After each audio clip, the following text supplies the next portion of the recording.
Vote दिए हैं, इतने सालों से हम लोग वोट दे रहे हैं जिस भी पार्टी को, तो हमारे को आज क्यों हटा रहे हैं? कि इस इंक्रोचमेंट के लिए, इस कब्जे के लिए, इस अनऑथराइज इलीगल कंस्ट्रक्शन के लिए जिम्मेवार कौन कौन लोग हैं, उन सबके खिलाफ भी कार्रवाई करें, उन सबको जेल भेजे। ऐसा कौन सा एरिया है जहां पर आज अभी इस समय जब हम वीडियो बना रहे हैं अनऑथराइज कब्जे नहीं हो रहे? एलजी साहब ने ऑर्डर कर दिया कि जिसका भी कब्जा है, जिस संस्था का कब्जा है, लैंड उनको दे दी जाए। आप देख रहे हैं पारदर्शी सफर।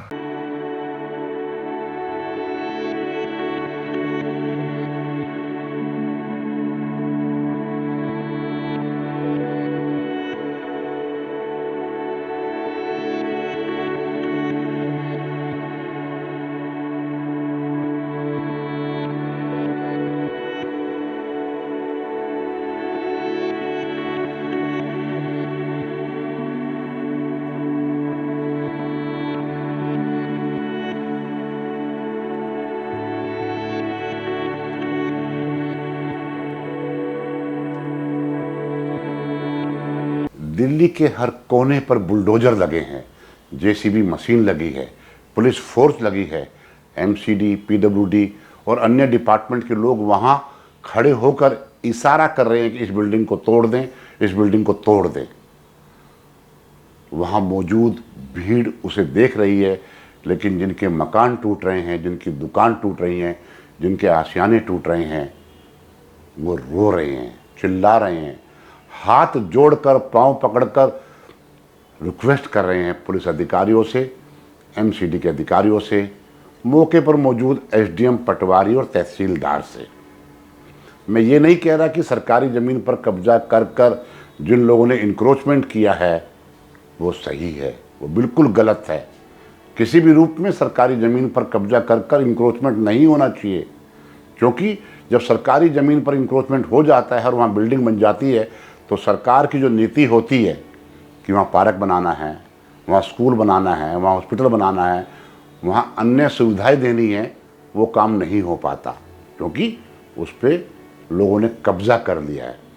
लेकिन थोड़ा गहराई से सोचिए, ध्यान से सोचिए, 20 साल पहले जिसने मकान बनाया, 10 साल पहले जिसने मकान बनाया, 5 साल पहले जिसने मकान बनाया, 4 दीवारी की, लेंटर डाला, बिजली पानी का उसको मीटर मिला, तो किन लोगों ने बिजली दी, किन लोगों ने पानी दिया, और उस समय जो पुलिस थी वो कहाँ थी, एमसीडी वाले कहाँ थे, ये डीएम साहब क्या कर रहे थे? जो डिस्ट्रिक्ट के मालिक होते हैं, सबसे अधिक जो आदमी पावरफुल होता है, उसका क्या काम है? क्या काम है? आपने जेसीबी भेजकर, क्योंकि कोर्ट का ऑर्डर आ गया है और डिमोलिशन स्टार्ट कर दिया, लोग रो रहे हैं, दूध मुए बच्चे बिलख रहे हैं, आदमी जहां नौकरी करते हैं काम धंधा छोड़कर अपने सामान को निकालने में लगे हुए हैं, जीवन भर की जो पूंजी उसने उसमें लगा दी, और जो कागज बने हुए हैं, जो अटॉर्नी हो रखी है, सेल डीड हो रखी है, 4-4, 5-5, 6-6 लोगों को जो बेच दिया गया है, जो 3-3 मंजिल बिल्डिंग बनी, तो क्या उस समय जो क्षेत्र का जेई था या यदि वो लैंड एग्रीकल्चर थी तो वो पटवारी साहब क्या कर रहे थे, नायब तहसीलदार क्या कर रहे थे, तहसीलदार क्या कर रहे थे, एसडीएम क्या कर रहे थे? ये कोई छोटा विषय नहीं है, और ये केवल दिल्ली का विषय नहीं है, पूरे देश का विषय है। जहाँ भी सिटी बसती है वहाँ पर अनऑथराइज कॉलोनी बन जाती हैं, झोपड़पट्टी बस्ती बस जाती है, लेकिन झोपड़पट्टी बस्ती में रहने वालों की गलती क्या है? अनऑथराइज कॉलोनी में प्लॉट लेकर मकान बनाकर रहने वालों की गलती क्या है? क्षेत्र के नेता की सहपर्य होता है, मेरा अनुभव है।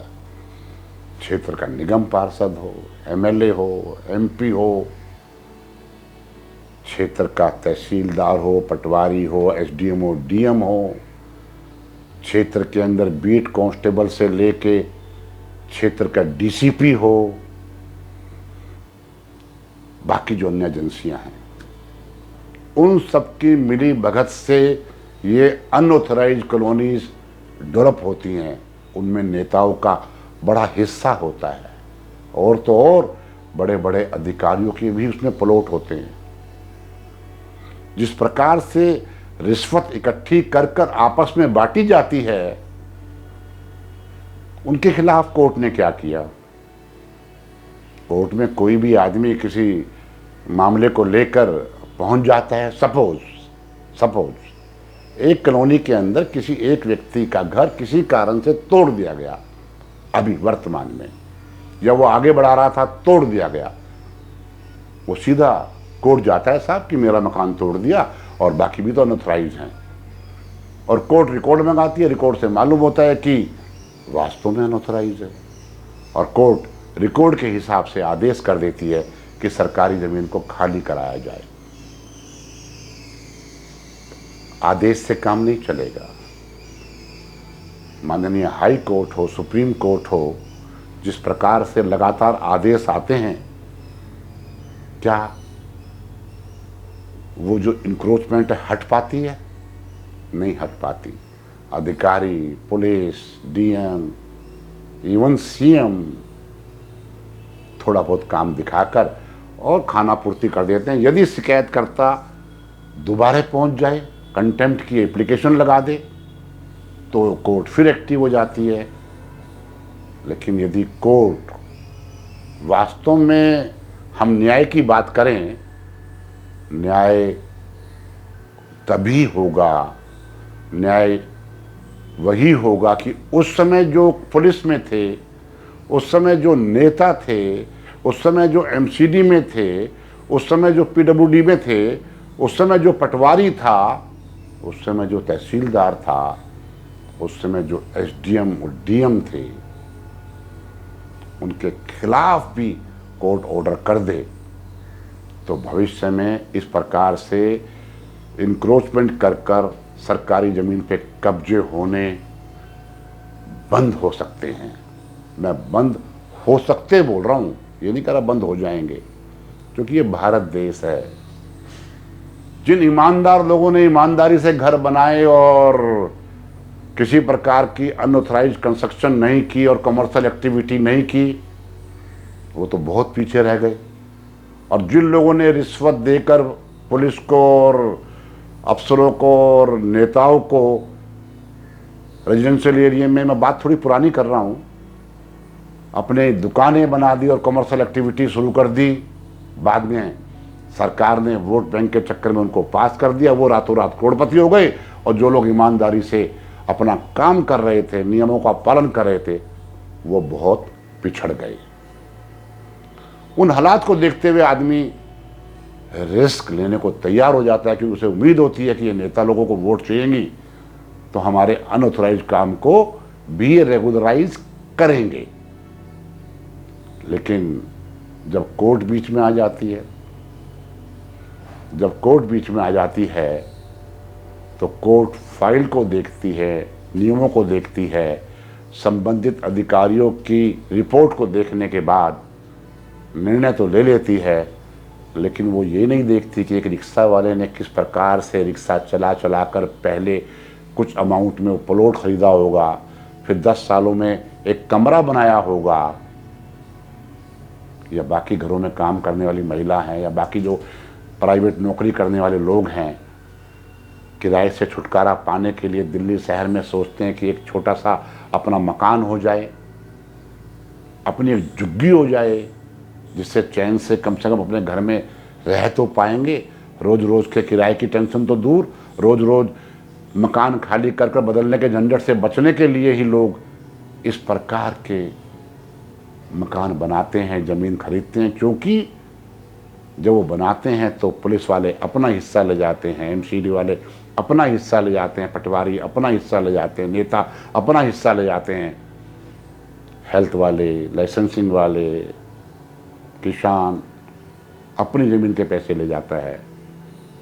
जब दिक्कत आती है तो भुगतना पड़ता है उस व्यक्ति को जिसने अपने बच्चों के पालने के लिए जीवन भर की पूंजी लगाने के बाद उस घर में, छोटे से घर में रह रहा था, झुग्गीनुमा घर में रह रहा था, जिसका तिरपाल चूता था, जिसकी दीवारों पर प्लास्टर भी नहीं करवा पाया था, लेकिन उसको आज डिमोलिश कर दिया गया है।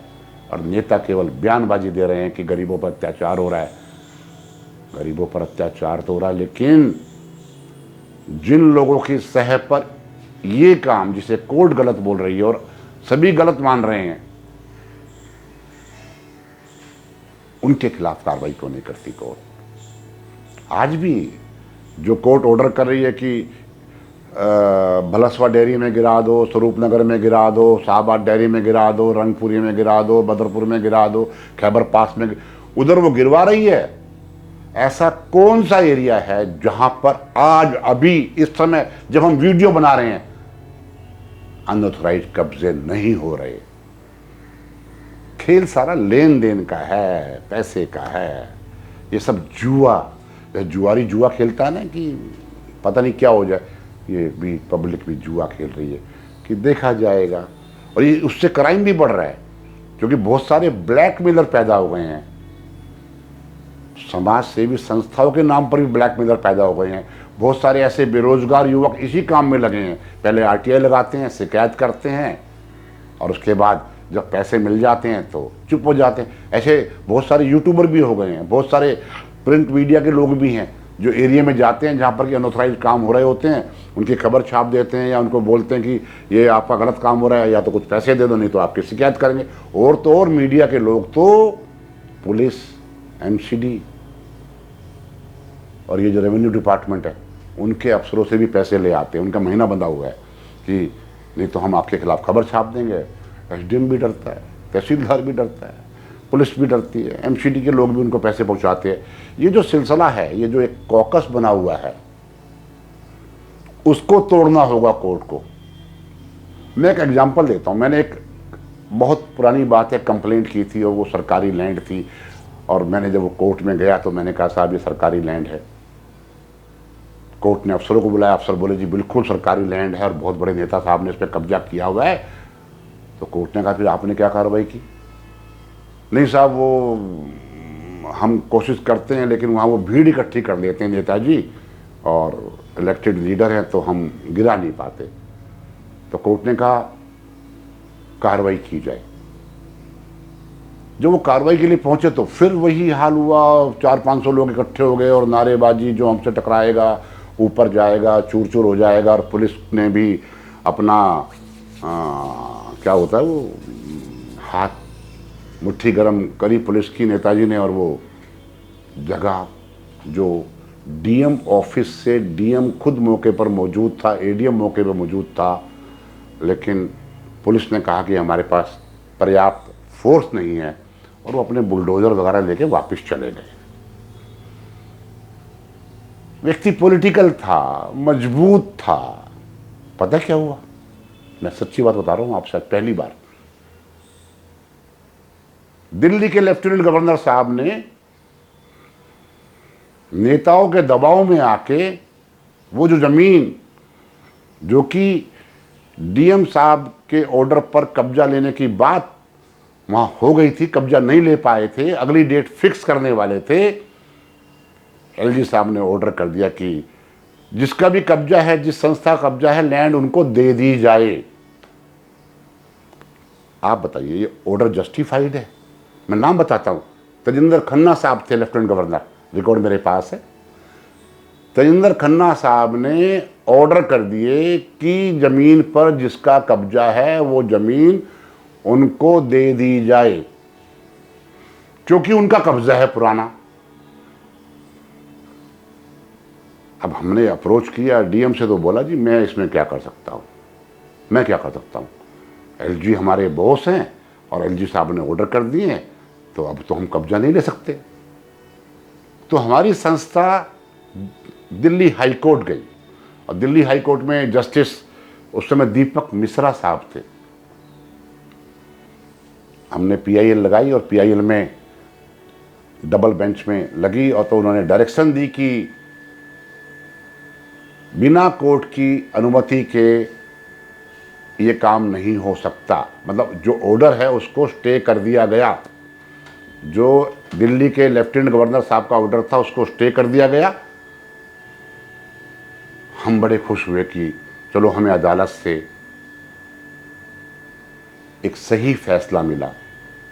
लेकिन अगली डेट पर तो वो जो अफसर डीएम, पटवारी, तहसीलदार, एमसीडी, पीडब्ल्यूडी वो जो सारे पहुंचे हुए थे, उन्होंने कहा साहब वो लैंड अब हमारी है ही नहीं, क्योंकि दिल्ली के लेफ्टिनेंट गवर्नर साहब ने कह दिया कि वो लैंड उस संस्था को दे दी जाए। हमने संस्था को लैंड दे दी है, इसलिए अब हम उसमें कोई कार्रवाई तो कर सकते नहीं है। और ना जाने मुझे आज तक समझ नहीं आ पाया, वो उसी बेंच ने कहा कि ठीक है, क्योंकि अब दिल्ली के लेफ्टिनेंट गवर्नर ने ऑर्डर कर दिए हैं, जिस ऑर्डर को कोर्ट ने स्टे किया था, तो वो जो एक वहाँ पर क्योंकि एक छोटा सा मंदिर बन गया है, तो वो मंदिर कमेटी है जिसके हेड कौन है, दिल्ली के लेफ्टिनेंट गवर्नर, वो फैसला लेगी कि उस लैंड का क्या करना है। और हमारी पिटीशन को डिस्पोज ऑफ कर दिया। ये हमारा दुर्भाग्य है। वीडियो लंबी हो रही है। कहने का मकसद केवल एक है कि कोर्ट जब भी फैसला करे तो जिस समय वो फैसला करे तो इस बात पर भी ध्यान दे कि इस इंक्रोचमेंट के लिए, इस कब्जे के लिए, इस अनऑथराइज इलीगल कंस्ट्रक्शन के लिए जिम्मेवार कौन कौन लोग हैं, उन सबके खिलाफ भी कार्रवाई करे, उन सबको जेल भेजे।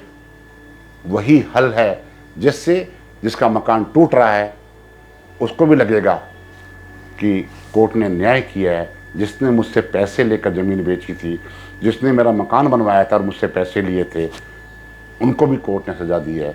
तो शायद वो इतना परेशान ना हो, इतना ना रोए जितना कि अब वो चिल्ला रहा है, रो रहा है। नेता उनको झूठे आश्वासन दे रहे हैं, लेकिन उसका तो सब कुछ बर्बाद हो गया जिसने सरकारी तंत्र की मदद लेकर, रिश्वत देकर अनऑथराइज वे में मकान बनाया था। बस वीडियो देखने वालों, पता नहीं वीडियो आपको कैसी लगेगी। मैंने जो एक फैक्ट्स मुझे नज़र आए वो मैंने बता दिए। यदि आपको वीडियो पसंद आए तो उसको लाइक करना और हमारे चैनल को सब्सक्राइब करना। इतना ही मेरा आपसे कहना है। आपका बहुत बहुत धन्यवाद। जय फौजी, जय हिंद।